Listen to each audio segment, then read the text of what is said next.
we give another hand to Ann Arbor there for...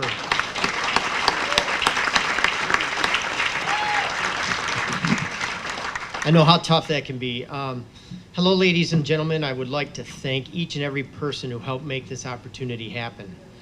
Special thanks to DTE and my coordinator for transportation, Joe Smith, for putting the pieces together. I'd also like to thank our Board of Education for allowing us to take a chance to be on the cutting edge of transportation technologies for a cleaner environment. As a science teacher, that strikes home for me. Roseville Community Schools has a successful CTE program as well.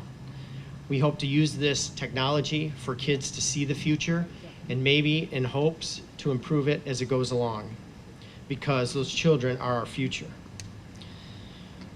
We hope we hope this experience will help the technology learn and improve as we go as well.